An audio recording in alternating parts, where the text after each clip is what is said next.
Well, good morning, everyone. Welcome to Coffee with the Pastor. I'm Pastor John Woodin, and this is a message that we've been continuing all week on the focusing on God.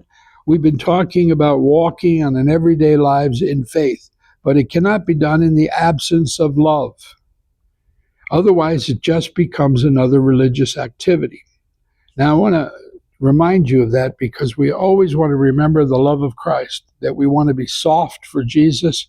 We want to be compassionate for our brothers and sisters. The church at Ephesus, in Revelation chapter 2, they lost their first love. And you have tested those who say they are apostles and are not, and have found them liars.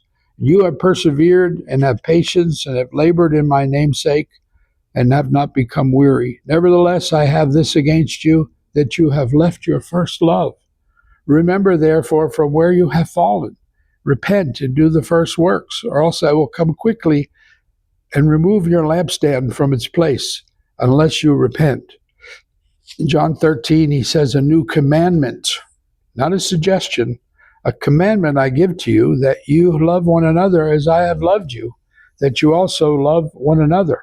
By this all will know that you are my disciples, if you have love for one another. In 1 John 4, he says, Beloved, let us love one another, for love is of God, and everyone who loves is born of God and knows God. He who does not love does not know God, for God is love. God is love. Now, 1 Corinthians 13, that's the love chapter of the book of 1 Corinthians.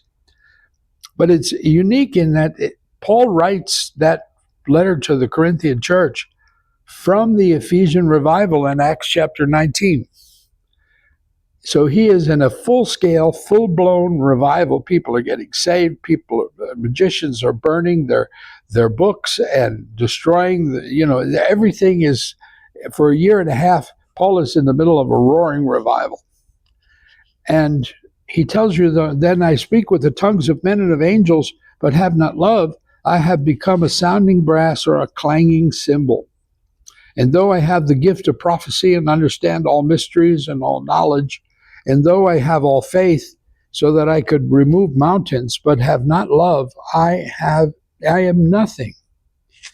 And though I dispel all my goods to feed the poor, and though I give my body to be burned, but have not love, it profits me nothing. Wow. And so Paul wants to remind us that without love, without Jesus' new commandment to love one another, it's worthless. It is just hardcore religion. And he said, we don't want that. We want love. Love never fails, he says. And abide in these, now faith, hope, and love, these three, but the greatest of these is love. And finally, we're just going to read from the Song of Songs. We need to have the relationship with the Lord that we long for him as he longs for us. O my dove, in the clefts of the rock, in the secret place of the cliff, let me see your face. Let me hear your voice. For your voice is sweet and your face is lovely. Catch us the foxes, the little foxes that spoil the vines. For our vines have tender grapes. My beloved is mine and I am his. Wow, my beloved is mine and I am his. That is someone who loves deeply and loves the Lord and longs to be with him and in constant contact with him. That's why Paul could say, pray without ceasing. Be aware of his presence at all times. God bless you guys. We'll see you again next time.